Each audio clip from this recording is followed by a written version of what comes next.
Hello everyone, this is Crafting for Mommy. My name is Paz and this is my first video.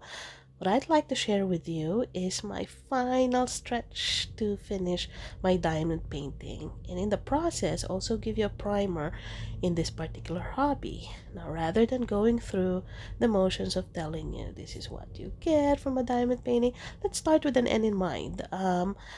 I'd like to show you why you should even bother adopting this hobby in the first place.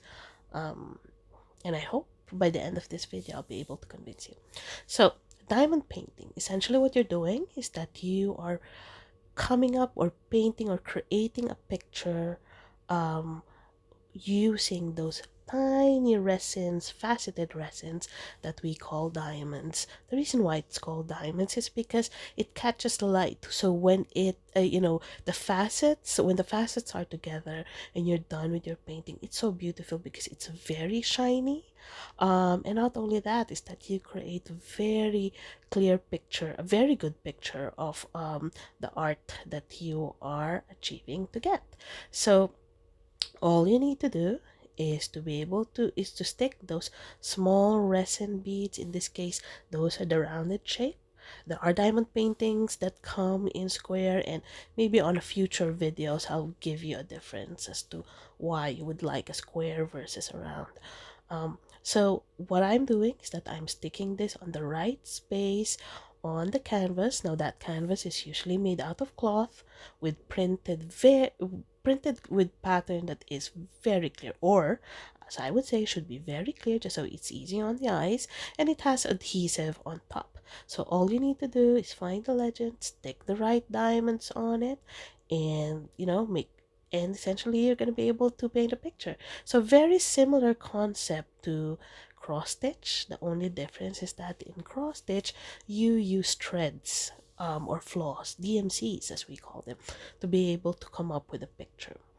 Now, the good thing about diamond painting is that since the concept is very much like cross stitch, even the color coding of those small plastics, of those resins, are actually aligned with DMC colors. Now, I'm using that term aligned loosely. The reason being is that there are other manufacturers who are much more tightly aligned or accurate when it comes to representing the DMC colors versus the others. The others, to be honest, I mean, I have the same diamond number, but it's worlds apart when it comes to shades. So just stick to what is applied on your kit, and there should not be any problem with that. That usually arises a problem if and when you want to use diamonds on other kits or not. So but if, as long as you have enough and you have all the colors within your kits, then stick to that. That should not be any problem. So if you notice earlier, I actually shook my tray because that's your way of making sure that they line up, and that's easy to pick up. That particular pot of pink that you see me stab my diamond pen on is what you call the wax. So it makes the tip of the diamond pen sticky, just so it's very easy for you to pick those resin beads. It's sticky enough or tacky enough, I would say, to be able to pick it, but not too much to the point that you can't put it on the canvas. The canvas, by the way, has very strong adhesive, so you don't need to worry about that moving, or your beads essentially getting out or popping out of the canvas. And I'm saying this is largely because there's, of course, not all manufacturers are equal. There are those who are better on it than the others. And again, at a later time, I'll share with you my favorite diamond painting suppliers or manufacturers based on the things that I've done. So I don't think my excitement translates well on the video, but you guys don't have an idea how much I'm excited to get this done.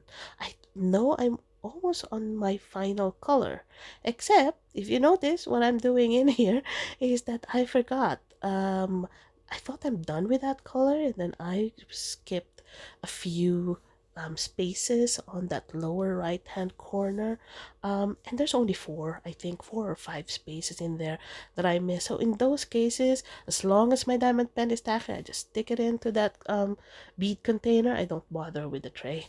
I use the tray when there's so many diamonds of the same color that I need to do, just so it's more convenient.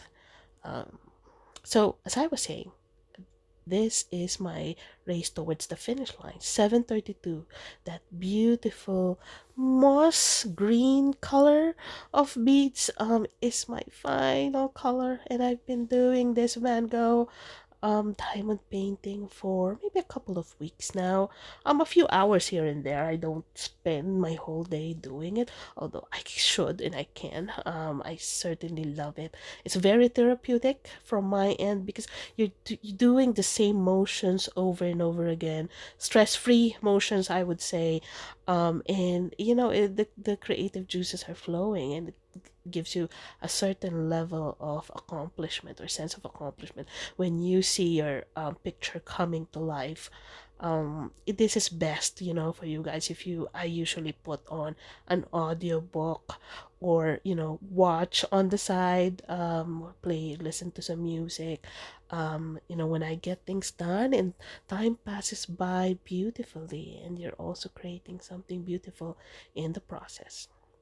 So as I'm sticking the last few resins on this 60 by 40 centimeters, so that's about 24 by 16 inches of this painting, I'd like to show you the final product. And hopefully that answers the question as to why you want to do the diamond painting in the first place. It is because of the beautiful thing that you'll create. There you go. Voila.